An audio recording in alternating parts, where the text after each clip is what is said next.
Basango ya mboka, basango ya Fati, IDPS, la bouche autorisée, Papi Kamwasi,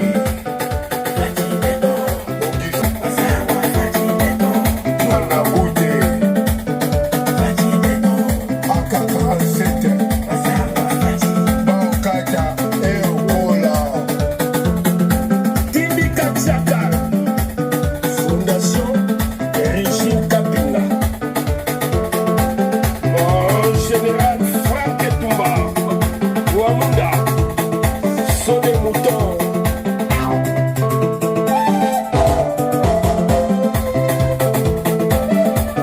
Christine Pinda,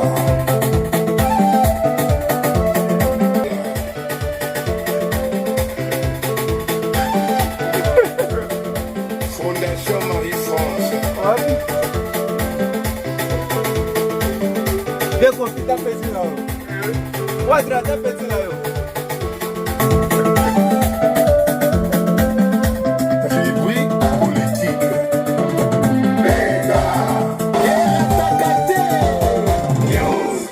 Basango ya mboka.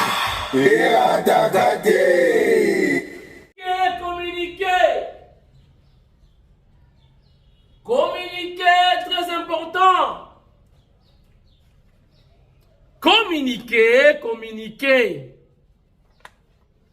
Communiquer, très important. Ba maman, est-ce que vous allez? Est-ce que vous allez communiquer à misuni?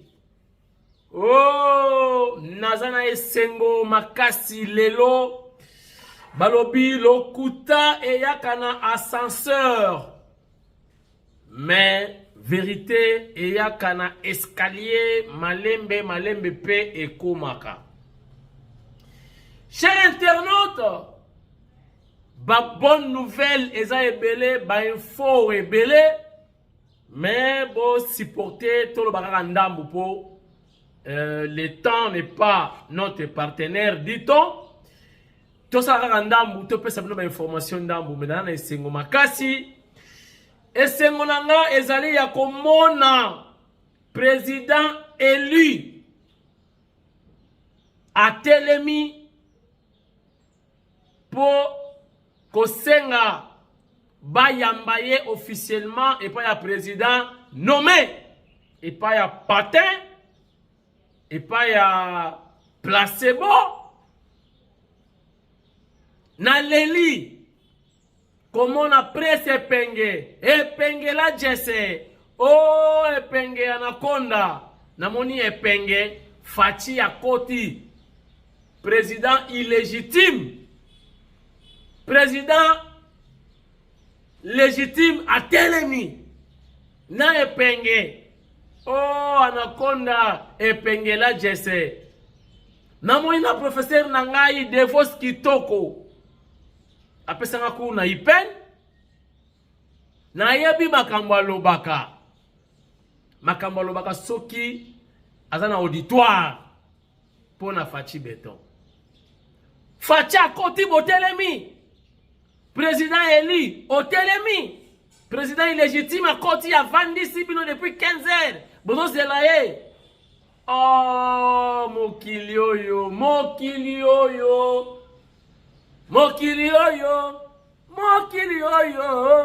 ezali na litomba te mokili oyo frère Martin amoni déjà ndenge bateau eza koshavire alobi non na otikala te tala ndenge nakomi mpaka na kotikala te. Frère Martin asi ayoki sango ya deal États-Unis d'Amérique na RDC ndenge nini États-Unis d'Amérique apesi ba garantie pour na avenir ya Congo, pour na avenir carrière ya son excellence Félix Antoine Tshisekedi Tshilombo. Frère Martin a toutes les informations. Alors,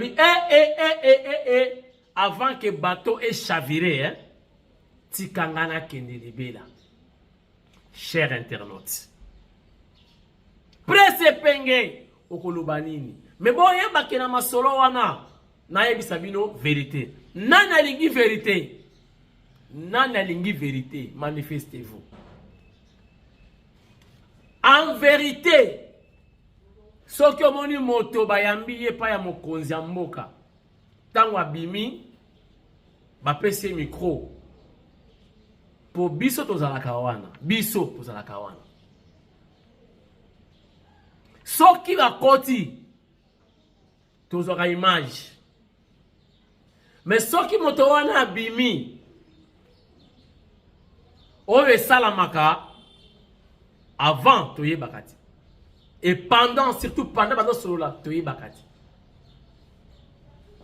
Tant basolola kawana, cher internaute, ezalaka oto benga na français banon dit. Oye loba makate ezalaka wana. Banon dit, les noms dits. Alors, frère Martin, oyo alobi libanda, est-ce que yango alobaki tango na fachi? Boye bake ezali politique. Na ba rencontre nyonso ya minene ya modèle wana. Soki moto akoti pa mokonzi mboka nde biso to sala ba image. To filmer après protocole ko yebisa bino libérer la salle s'il vous plaît. Bo libérer salle. Bo tiki bango ba sololi. Mais oyo ba sololaka yango te ba lobaka libanda. Pongai na limité que frère Martin a à la porte-parole il y a 5 ans. Non. Croyez-moi, nous avons déjà des commentaires. Ndenge mutu na mutu ko koma, mutu na mutu ko sala o ya zo sala, mutu na mutu loba. Na moni ba commentaire yindi na toile par rapport à réception président illégitime, ayami président légitime élu. Donc, président élu, ayeko président illégitime, président nommé. C'est incroyable. Nanu na monate et salamika na Congo. Sikoyo, est-ce que frère Martin a changé maloba na ye? To aroti kalakaka na maloba wana. Lelo Fachi a commis légitime. Lelo Fachi a commis élu. Hier a commis nani. Ce qui Fachi a commis président élu légitime. Lelo. Hier a commis nani. Presse penge. Ok, vraiment pas Fachi. Fachi a continué penge au télémi. Ah. Donc, on est légitime Fachi. Lelo bondimi. Est-ce que vérité des urnes? Nzembo wana. Tobuka ba cassette, tobuka ba CD. Tozo ba flash disque, tobuka na fleuve. Nzembo wana, président Eli. Esuki wapi. Bosembe, sansire Nzembo wana. Président Eli. Et c'est bien. Bozala kanabino tranquille, ce que vous moni makambo bandi, botika, suka vérité bimaka nango kaka. Les non-dits à rencontre wana ezali, les non-dits. Oyo alobi yangote, o na ye pona SCC, o tokutana, o boye na boye, yangote. Frère Martin ayeli makambo mususu. Ayebi déjà que bateau ezindi. Frère Martin ayebi déjà que bada ko changer passeport, ba changer passeport. Fachi azi oyaye. Akotambola ndenge nini po akokende tena aner identification po akene kozwa passeport na ye. Po ba retourner la question moko. Oye kozwa passeport et pas ya président nini. Gouvernement nini akozanga maloba aye ko soigner makambo na ye wana bazwaki déjà kleboa etikali Katumbaskin Katumbaske ngonga yangoyo moninga se aye afukami asengi tanga bimili banda abeti biso kadi osha wana lukuta ona yepo na 5 o boye na boye no e bongo ba akoro sali na Kabila baba bitu na soko mona na politique na mbeka zembele o modifie ngo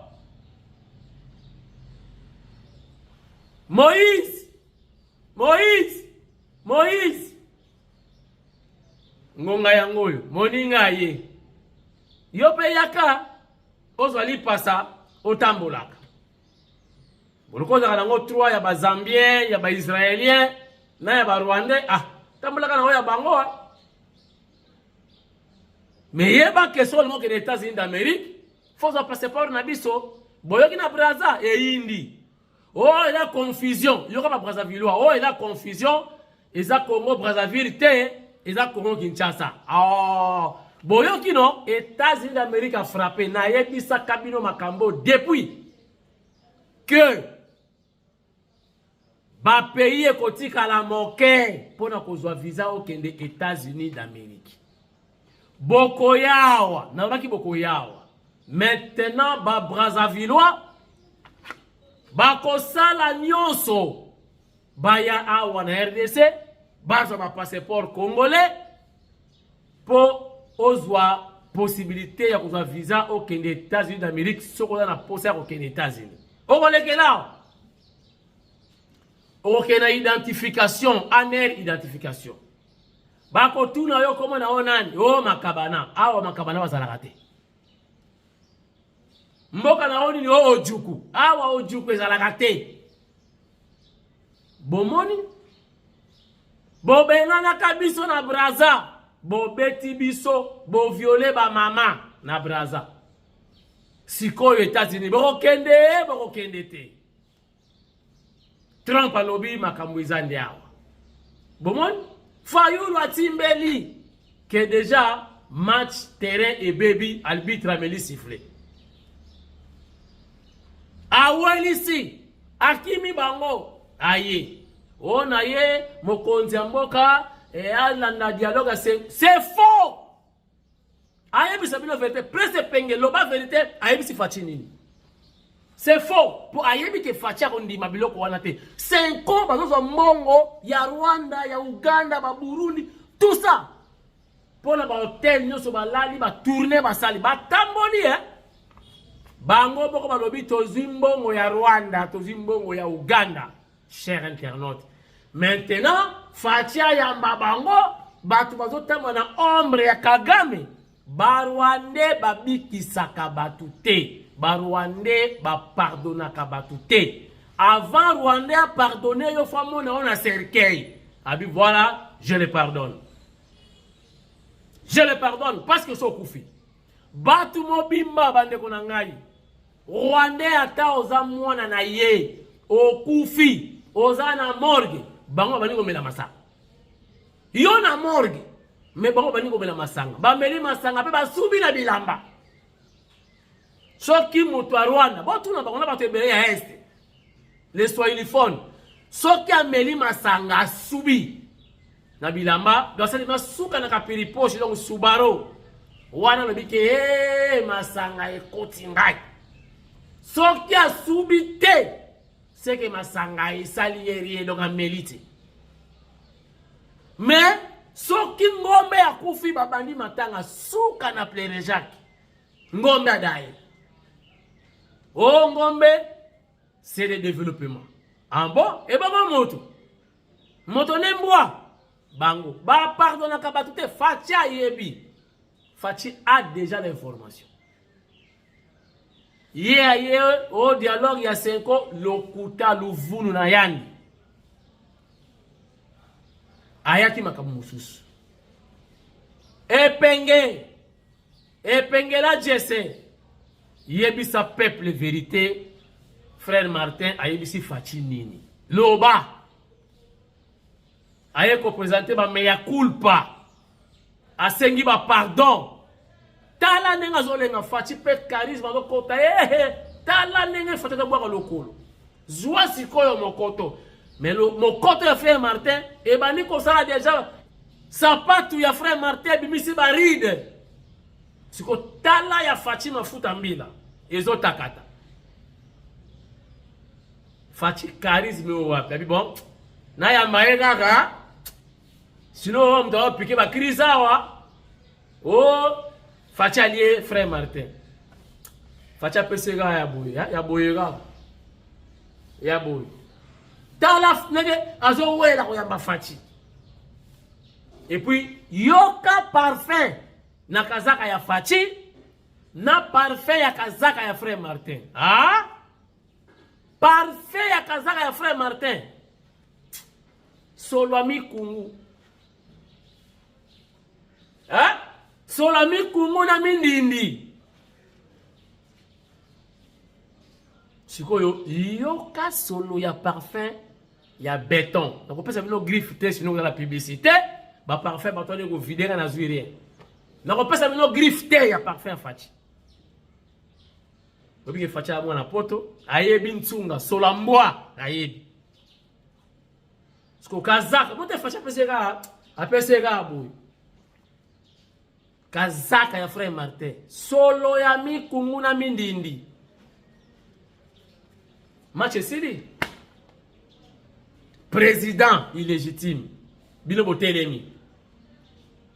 Nanso komi tuna. Est-ce que wala qui m'a pressé penge ya solo? Poso na zuba dire na ye tout. Est-ce que c'était réellement lui? Otelemi Fati. Epenge. Devos Kitoko. Mon professeur. Ah non non. Non ni mate. Non risque ça la émission yo kaka na makambo.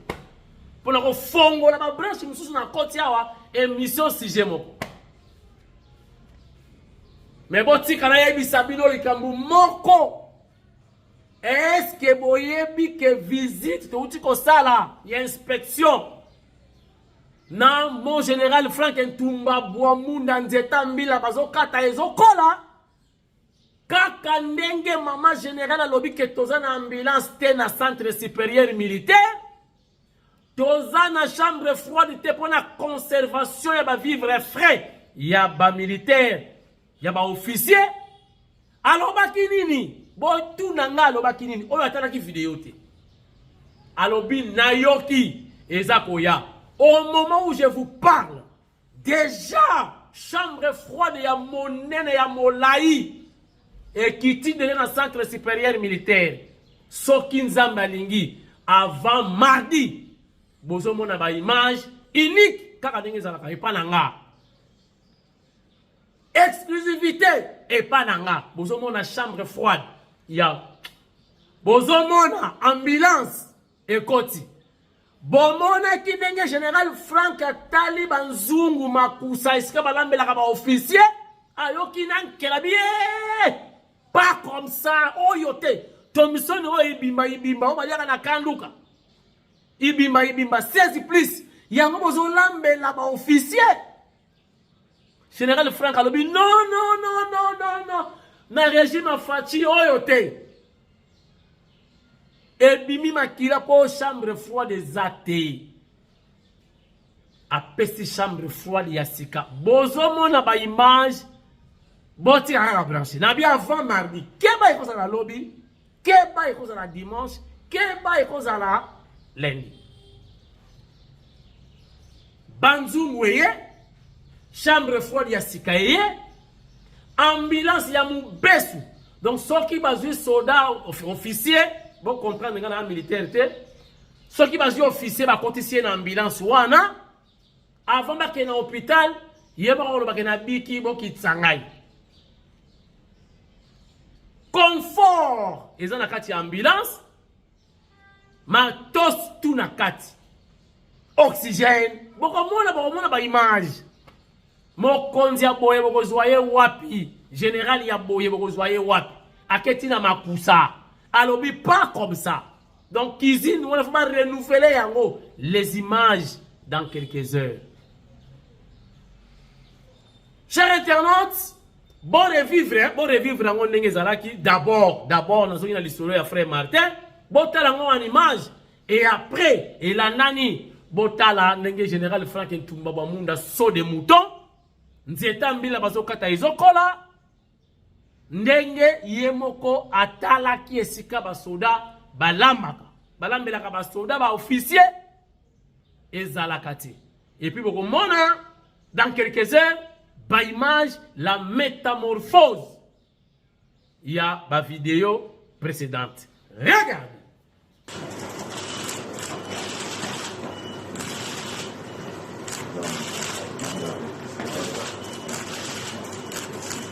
Vous savez que le pays est dans une passe très difficile. Nous sommes attaqués de partout. Nous avons besoin de la cohésion nationale. Je suis venu pour lui dire que nous n'avons pas 36 solutions. Nous devons créer un camp de la patrie. Donc les gens qui luttent pour leur pays. Et donc pour cela, avec toutes ces crises que nous avons, crise sécuritaire, crise sociale, crise politique, la solution c'est un dialogue. Donc je lui ai demandé de tout faire pour rencontrer les évêques de la Cinco et les pasteurs de l'ECC pour discuter afin de voir ce pacte social qu'il propose, comment est-ce que nous pouvons le mettre en avant. Donc il m'a compris et il va donner sa réponse très rapidement. Nous sommes Congolais et nous avons des frères et sœurs qui souffrent, des enfants qui souffrent, des enfants qui dorment à la belle étoile, des enfants et des gens qui meurent tous les jours. Aujourd'hui, à Goma, combien de gens sont morts? Aujourd'hui, à Beni, à Butembo, aujourd'hui, à Bukavu, combien de gens ont été maltraités par des gens qui ont occupé nos territoires, nos localités. Donc, c'est de ça que nous avons parlé. Nous sommes humains. Nous avons lutté dans ces pays. Nous n'avons pas lutté pour que demain, les Congos soient balkanisés. Voilà, nous avons dit, lui et moi, et nous sommes dit que jamais sous notre ère que le Congo sera balkanisé. Je suis venu pour ça et pour insister que le dialogue est nécessaire et qu'ils reçoivent les pères spirituels. Merci beaucoup.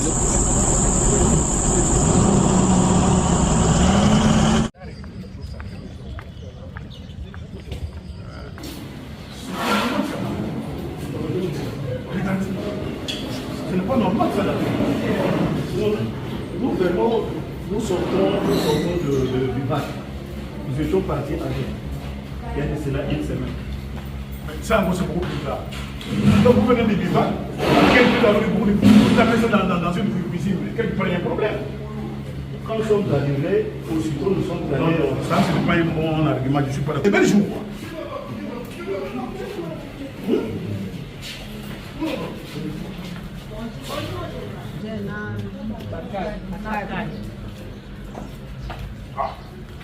Oh, les cantines où on a bossé dans la ville, on va sur la barrière. Vous avez des apports. Non, madame, les autres ont épicité. Les autres ont épicité de bande. Moi, j'ai des yeux qui voient. C'est trop simple cette histoire ici. Hein? Aïe. Ce n'est pas vrai ça. Ça, moi, je ne tolère pas. Ça, je ne tolère pas. Ok? Ça, je ne tolère pas. Oh!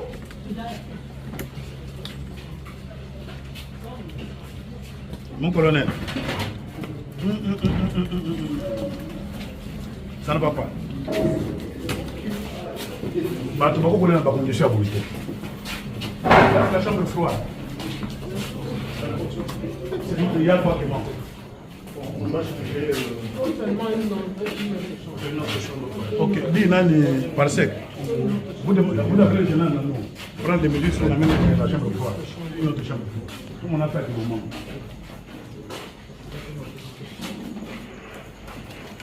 Le dépôt est impressionnant, mais je suis déçu avec les. On appelle. Attention!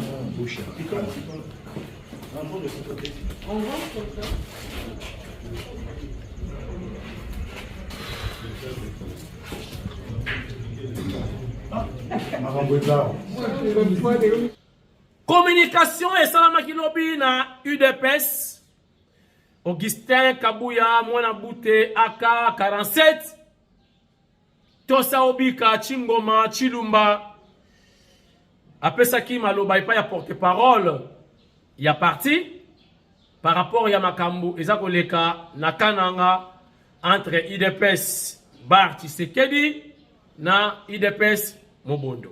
Regardez. Union pour la démocratie et le progrès social. Présidence du parti. Le président. Communiqué numéro 013 bar UDPS bar PP bar SG bar AKT bar 025. La présidence de l'Union pour la démocratie et le progrès social UDPS Tshisekedi en sigle informe l'opinion nationale des faits ci-après. 1. Depuis le mardi 20 mai 2025, un groupe illégal et dépourvu de tout mandat du parti a quitté Kinshasa pour la ville de Kananga sous le prétexte fallacieux de redynamiser le parti dans la province du Kasaï central. 2. Sur le lieu, le groupe a perturbé les activités du comité fédéral de Kananga par des actes contraires aux principes démocratiques et en violation des règles de droit. 3. En substance, ce groupe a empêché le déroulement serein des activités du comité fédéral légal et a procédé à l'installation de pseudo-comités composés d'un groupe de miliciens Kamwena Sapou bien identifiés qui ont fait usage des armes à feu. 4. Joie d'influence car soutenu par certaines autorités à partir de Kinshasa. Ce groupe a installé des policiers au siège fédéral pour sécuriser les miliciens Kamwena Sapou de triste mémoire, dont les activités avaient endeuillé à une période une grande partie de la population de l'espace Grand Kasaï.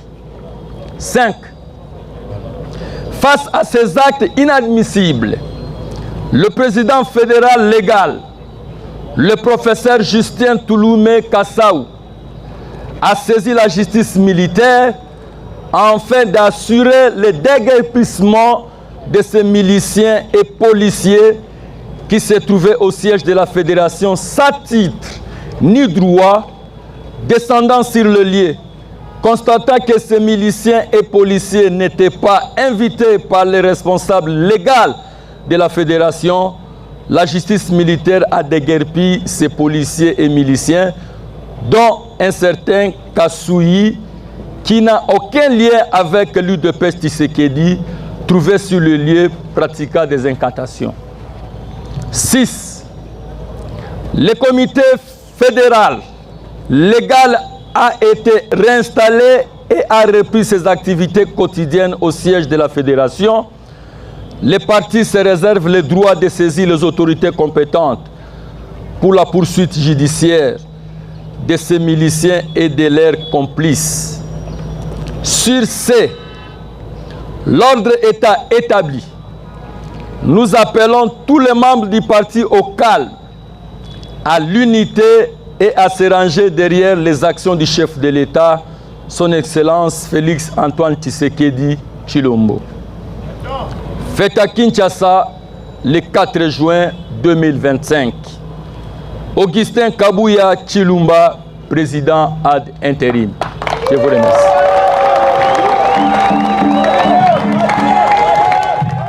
Nagina information moko na pesa bino na Katanga mais na cadre ya sécurité eza malamu te parce que bato ba kozwa disposition na bombi information wana na uti ko pesa yango et pas ya son excellence Jacquemaine Chabani, ministre de tutelle, ministre ya intérieur, basa la musala poste qui na lobika awa na bilili c'est fini bato ba kozwa disposition. Les informations moko liées à la sécurité moyenne à na place publique exact mais ils ont na Katanga natindi yango et pas ya Jacquemaine Chabani pour basala musala pour l'intérêt général. Merci, chers internautes. Dans le budget trop. Dans le budget info sur les alliés Tobombi Yango. Tobombi Yango. Et vos apaisements, lobby pe mokolo. Ce qui peut temps et pesami, Tobaki Selibino Yango, les lots sous. Il y a encore du temps. Merci beaucoup. Il est 8h pile, heure de Kinshasa, 1h à l'est du pays. Toti Kala Soudé, fidèle, concentré. N'a pas plus qu'à moi si télévision, PK News en sigle 4x4 tout terrain. Mpinda Christine, Mama Munganga na Paris, merci. Toi, Sakidila, Wabuni, Mpinda Christine, Motema, ya Joseph, ya José. Mpinda, Kote Moussou pe ratakate, boyebi na Villevorde, Banda Mokilie Banda, na Villevorde. Et ratakate, Fondation Régine Kapinga. Mama Munganga na biso bandeko nyonso ba congolais balaka na Villevorde boyamba mbote na sima ya Régine Kapinga. Et le 30 juin, donc dans quelques jours, awa Fondation Régine Kapinga balobi ba mama na ba papa nyonso ba membre ya Fondation Régine Kapinga bakosala marche de santé. Oyo alingi a participer na marche. Ezanango gratuit. Yaka ko participer. Tokozala ensemble. Boyebika na kamboyo kamwa sisoka tche mutu yeba ke diserie. Imaginez après la marche. Troisième mi-temps. Eratakate. Troisième mi-temps. Yango koma kutu na matanga nyonso. Mutu aroyale veyete. Oh, veillez mortuaire. Aoyate. Aoyaka mukolo enterrement. Pour ayebi que soto kundi mutu après troisième mi-temps. Imaginez la suite. Troisième mi-temps. Il a signé. Donc, marche de santé. Il y a des membres de la Fondation Régine Kapinga le 30 juin. Après la marche. Troisième mi-temps. Bandeko. Olingo participer. Dans la marche de santé. Il y a Fondation Régine Kapinga. Contactez Rangaï. Yakanayo. Troisième mi-temps de Makam. Avec beaucoup de surprises. Merci beaucoup. Inch'Allah. Tokutani. Hermoko. Vous allez bien. Allez, goodbye. Ciao. Merci. Frère Martin. Santé, ça va? Tension. Glycémie. Epenge. Je crois au yémo mounene pour le recouter na fati béton. Il faut ya mounene. Mais là, c'est moule. Epenge. Devos Kitoko, prof. Maloba changé dans l'auditoire. Na ipen. Maloba changé. Pour ba étudiant, ba yoko rappel makamulo baka contre Fati. Changer langage. Devos Kitoko. Peme na Fati béton. Bobeta sango. Bopesa sango ya parfum. Ya kazaka ya Fati. C'était comment? Devos Kitoko. Epenge. Solo ya malasi. Ya mfumo ditunga. C'était comment? Est-ce qu'il y a qui Kouros? Est-ce que c'est là qui jazz? Est-ce que c'est là qui L'Oréal? Est-ce que c'est là qui Armani? Naïbiti. Bon pesa sango ya parfum malasi. Ya mwana ya Marte Kasalu. No samai. Mama na biso. Izala ndenge nini? Emission Silia. Ngana bungi. Bomboni. Bazoya. Match est bien. Les 15. Conclusion, il y a deal. États-Unis d'Amérique, RDC. Fatibé, émission vidéo.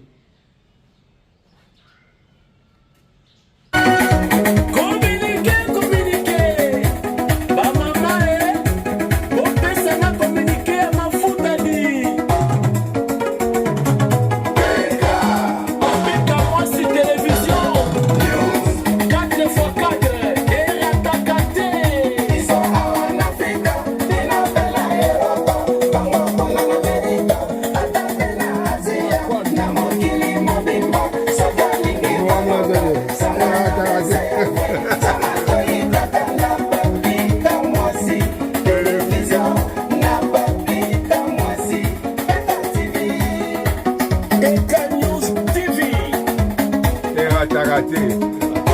Basango ya mboka. Basango ya Fati. IDPS. La bouche autorisée. Papi Kamwasi.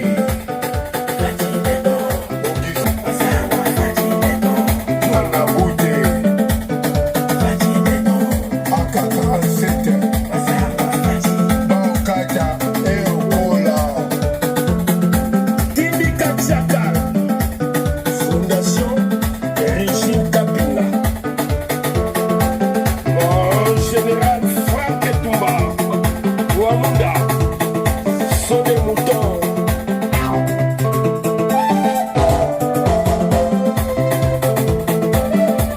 Christine Pinda.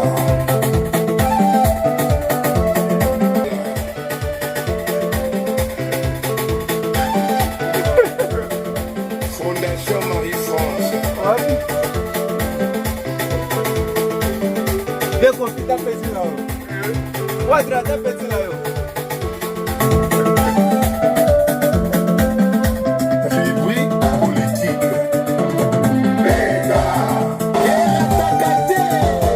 News. Basango ya mboka.